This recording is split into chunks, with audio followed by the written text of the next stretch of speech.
Dober večer in prijeten pozdrav vam želimo v tokratni oddaji Novice na ETV. Pred nami je še zadnji teden januarja in če je ta včasih veljal za najdaljši mesec v letu, lahko zdaj mirno povemo, da to ni več. Minil je hitro, verjetno tudi zaradi pestrega vremenskega dogajanja, še bolj pa zaradi vse hitrejšega tempa, ki ga živimo in nanj žal nimamo vpliva. Zato tudi ni smiselno ugotavljati, ali je to dobro ali slabo. Prijaznejša je misel, da bo zima kmalu za nami. Nocoj si med drugim oglejte. Novi svet mestne skupnosti Litija že začel delo. Za gradnjo doma starejših v Moravčah je vse pripravljeno. Najbolj pereča tema v Trbovljah je daljinsko ogrevanje.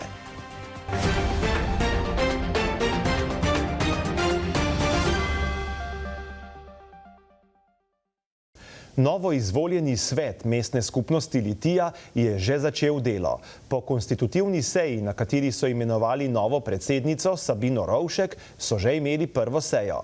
Na njej so obravnavali načrte in naloge, ki jih čakajo v novem mandatu. Dogovorili so se, zakaj bo posamezni mestni svetnik, teh je 7, zadolžen. Več o tem pa v naslednji izjavi, ki jo je podala nova predsednica. Za kandidaturo sem se odločila predvsem iz vidika, da si želim, da se marsikaj spremeni. Vem, da se da marsikaj narediti tudi na področju mestne skupnosti. Pričakovanja imam zelo visoka, predvsem glede na zelo zanimivo sestavo. Namreč tudi na prejšnji seji smo se člani med seboj pogovarjali, kdo izmed članov naj bi nekako prevzel določena področja, se pravi od projektov do društev, do samih financ, upravljanje športno dvorano, do same, se pravi, odnosa mestne skupnosti do meščanov, ker dejansko meščani nimajo dovolj informacij o delovanju mestne skupnosti, kar bomo tudi sedaj spremenili, se pravi, želimo imeti spletno stran, tudi delujočo Facebook stran, kjer bodo lahko meščani in pa meščanke podajali svoje predloge, seveda mestna skupnost pa naprej občinskemu svetu.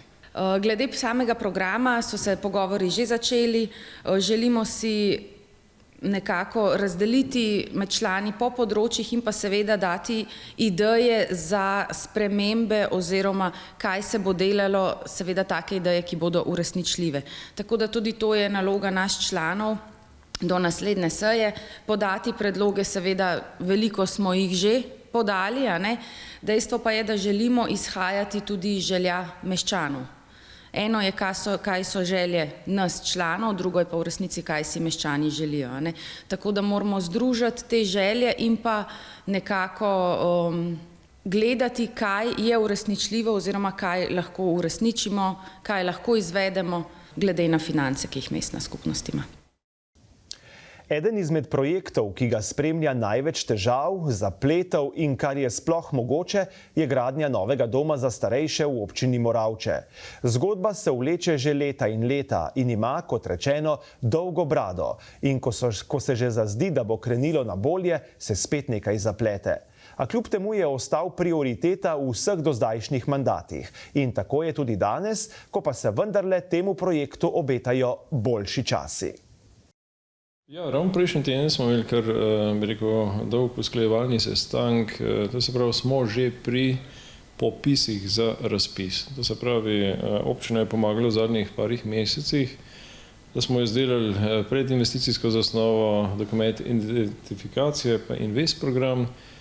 Ti dokumenti so zdaj potrjeni in zdaj smo že pri izdelavi razpisne dokumentacije, ki, če bo vse po sreči do konca februarja mora biti razpis na portalu. Z državo imamo rešeno na ta način, da smo jim podelili stavbno pravico na vseh zemljiščih, predajemo jim tudi projekte z gradbenim dovoljenjem, tako da v bistvu po novem je lastnik vsega tega država skupaj z domom v Domžalah. To se pravi, uspelo nam je v lanskem letu pridobiti, oziroma bomo počrpali 9 milijonov iz Evropskega sklada Integrale, ki je namenjen prav domovom za ostarele. Praktično občina nima s tem projektom več nobenih stroškov. Če bo res konec februarja razpisna dokumentacija na portalu, potem je to evropski razpis, pa recimo, da junija bi mogel biti izvajalec znan. V četrtek je vodstvo Komunale Trbovlje predstavilo nove ukrepe pri zajezitvi stroškov nastalih pri daljinskem ogrevanju. Očitno se saga pretirano visokih položnic za ogrevanje počasi končuje. Več o ukrepih pa direktor Komunale Igor Glušič.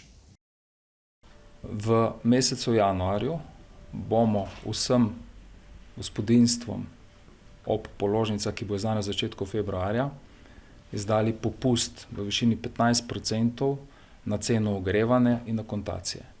Menimo, da bo to pripomoglo k znižanju položnic in obremenitve.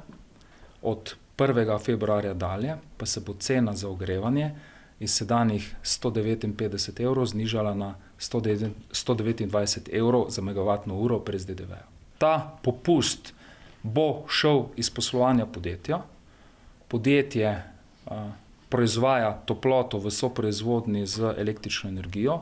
Mi smo v tem tednu v ponedeljek dobili odločbe o podporah Borzena za soproizvodnjo, ki so nam dale možnost, da ustrezno oblikujemo poslovni izid in s tem denarnim tokom lahko pozitivno vplivamo na znižanje cen v obsegu, ki nam ga dopušča pomoč oziroma podpora Borzena. Torej brez dobička, brez izgube, pozitiven rezultat.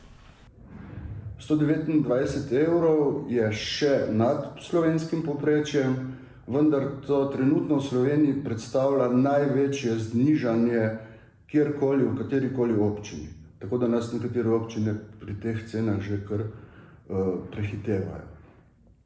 Ob tej priložnosti moram tudi povedati, da bo že od 2. tedna naprej, tam nekaj konec tedna, na voljo na Komunali Trbovlje pisarna, ki se bo ukvarjala z reševanjem problemov individualnih lastnikov, uporabnikov priključkov, kar pomeni, da bo lahko vsak, ki se mu zdi, da je njegova položnica izredno prevelika, prišel po nasvet, da si potem tudi strokovnjaki iz Komunale ogledajo njegovo situacijo na domu in da svetujejo, kako so te številke lahko veliko nižje, kot so v resnici. Projekt Pronakul je v izteku, zato so bili v regionalni razvojni agenciji veseli povabila v Bruselj, kjer so predstavili delovno telo Evropske komisije. RRA Zasavje je vodilni partner pri projektu, sodelujejo pa še akterji iz Grčije, Srbije, Bosne in Hercegovine, Hrvaške in iz Italije. Več o obisku in nadaljevanju projekta smo povprašali projektnega vodjo Andraža Malovrha. Ja, pretekli teden smo se odzvali povabilu sa strani Evropske komisije, ki so nas povabili v Bruselj, na sam sedež Evropske komisije, kjer smo jim potem predstavili učinke, rezultate projekta Pronakul, ki se sedaj nahaja v zadnji fazi, predvsem s poudarkom na Natura 2000 območjah in pa tematski poti, ki smo jo razvili v sklopu projekta.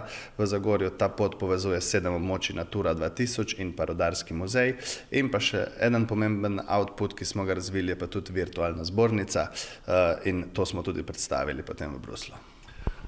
Projekt sam je bil relativno zahteven, saj so pri projektu sodelovali tudi partnerji iz bivših jugoslovanskih republik, se pravi iz Srbije, Bosne in Hercegovine in pa Hrvaške. Kakšen je bil ta način povezovanja?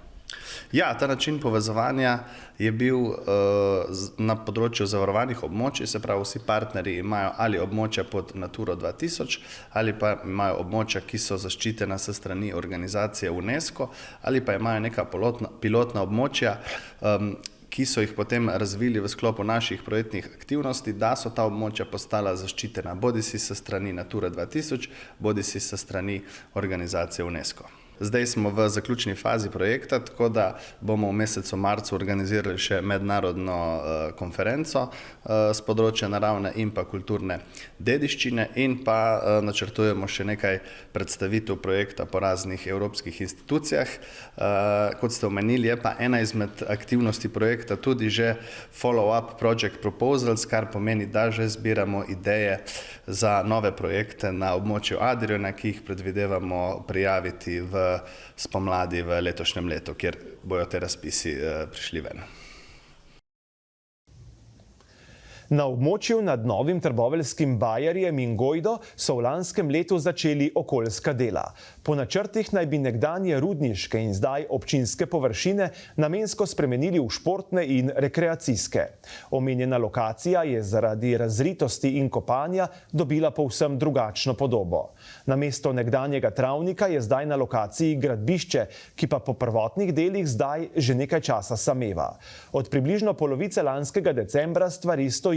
Ne izvajajo se nobena dela, ni nobenih delavcev, ne kamionov. Na delovišču so stroji, oprema, vozila in material, vendar vse stoji. Na občino Trbovlje smo se obrnili za informacije o tem, zakaj delovišče sameva in se ne dogaja nič, vendar do konca redakcije odgovora nismo prejeli. Sicer pa delovišče, kot tudi lokacija sama, že dlje časa povzročata precej slabe volje in pritožb med sprehajalci in rekreativci. Ti se pritožujejo nad razritim in razkopanim terenom, posledično pa nad lužami in blatom. Veliko je tudi dlje časa ležečega in neodstranjenega posekanega drevja in dračja, kar je ovira in moteče za hojo ter gibanje po tem predelu. Moteče zanje je tudi, da posegi v prostor na tej lokaciji trajajo toliko časa.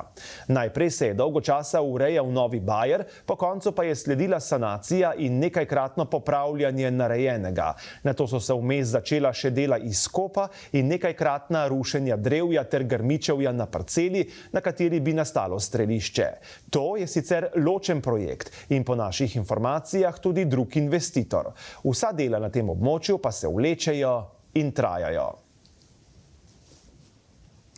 Do letošnjega pusta ostaja še slab mesec in glede na dejstvo, da je Litija eno najstarejših karnevalskih mest v Sloveniji, se na občini in javnem zavodu za kulturo, mladino in šport že dodobra pripravljajo na pustna dogajanja.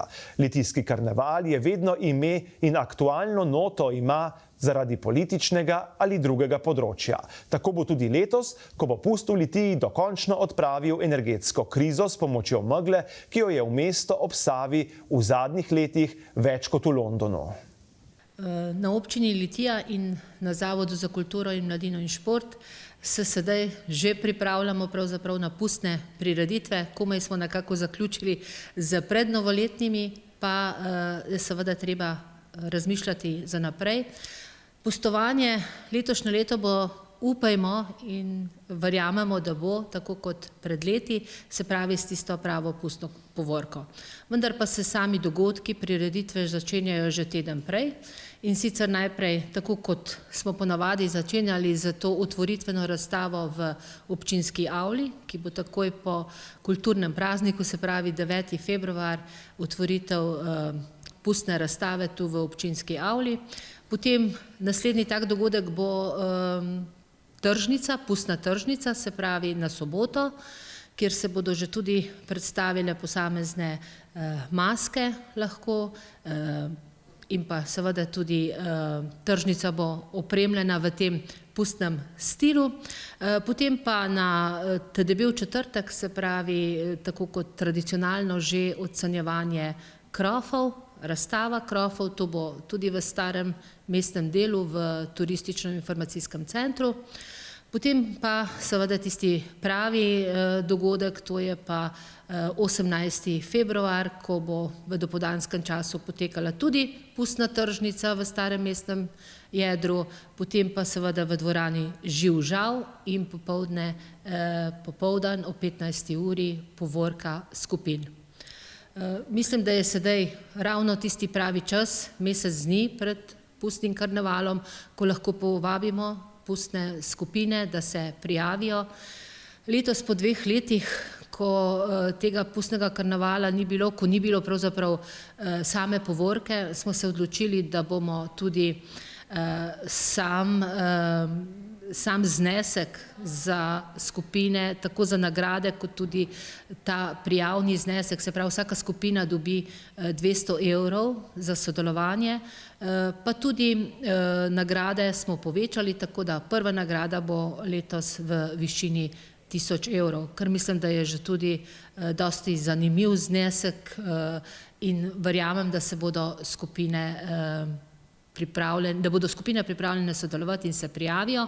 Mogoče bi samo še to omenila, da je letošnji glavni moto samega karnevala seveda energetska kriza, kako to zmanjšati, in glede na to, da imamo v Litiji mogoče kar precej dni, največ dni verjetno v Sloveniji meglo, smo pač tudi to povezovali z letošnjim litijskim karnevalom, se pravi energetska kriza in pa omejitev, ki je naj bo megla omejitev, in seveda z meglo si bomo poskušali to krizo tudi zmanjšati. To pa je vse, kar smo vam pripravili za torkovo informativno oddajo Novice na ETV. Hvala za pozornost in nasvidenje.